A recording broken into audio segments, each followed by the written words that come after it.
Congresswoman Jacobs, the shutdown of foreign aid handed out by USAID eradicated a $35 million grant to UCSD. You and your Democratic colleagues have introduced a bill to stop the shutdown. Tell me about it. Yeah, so look, the shutdown of USAID is bad for American national security. It's bad for American companies and businesses and institutions like UCSD. And it's illegal. And so I introduced a piece of legislation with a number of my Democratic colleagues that basically reiterates that it is illegal to shut down USAID because it was created by an act of Congress, that all reforms of USAID should be done consistent with existing law and, in support of U.S. national security, and that no funds can be used to shut down USAID. And what's interesting is if I'd introduced this bill in December, it would have had broad bipartisan support. I want to talk about cuts closer to home. 1 million people in San Diego County are on Medicaid. It's Medi-Cal in California. There are 100,000 children living in hunger in this county. Head Start helps feed some of them. The Trump administration has threatened cuts to both Medicaid and Head Start. What are some other proposed reductions that could really affect families in this region? We're also seeing them talking about cutting out Section 8 housing vouchers, which is a program that helps people get into homes, and we know homelessness is such an issue here.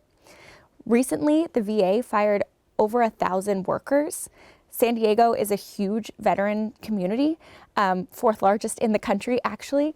And we know the VA is already understaffed, already having a hard time providing all of the care we need it to. Firing 1,000 workers is only going to make that problem worse. And so, we are seeing that Elon Musk doesn't actually understand all of the things the federal government does that really help people, that really impact people's lives.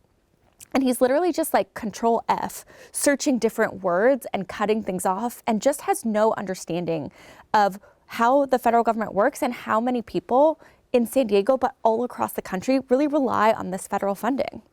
So as you know, local scientists are reeling from Trump's proposed cuts and a list of words that threaten their research.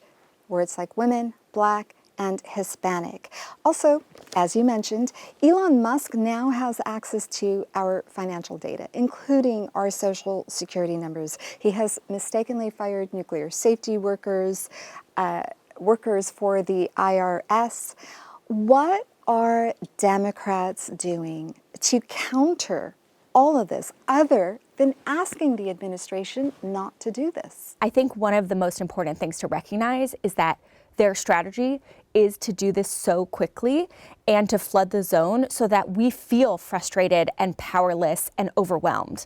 But we're not letting that happen. And so while each individual one of us members of Congress can't possibly oversee every single thing that Elon Musk and his group are trying to do, collectively, we are all taking pieces and making sure that we have really clear eyes on. But one of the things I think it's important for people to know is that Congress doesn't have standing to sue. And so while, I know we're working with outside partners to get a lot of those litigation efforts going and support them as we can. So there remains a perception, despite everything that you've outlined, that the Democratic Party is not strategic, that they're MIA, that they're feckless. You mentioned 2 countermeasures, legislation, and lawsuits. Those notoriously take a long time. Look, I hear that criticism, and, in a lot of ways I share it. I think we need to be acting more urgently. I think we need to find more creative ways to address this. Finally, President Trump has publicly discussed taking over Gaza and pushing out 2 million Palestinians. We have 42,000 Marines here. How do you view this plan?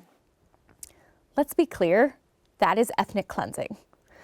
And I think it is a terrible plan, both on moral and practical purposes. In many cases, what President Trump was promising when he was running was an end to foreign involvement, an end to foreign wars. The last thing people want is another unending occupation of a foreign land by U.S. military. Like, San Diegans understand the cost of this more than most, right? We bear the cost of these occupations. San Diegans are the ones who go and fight those wars.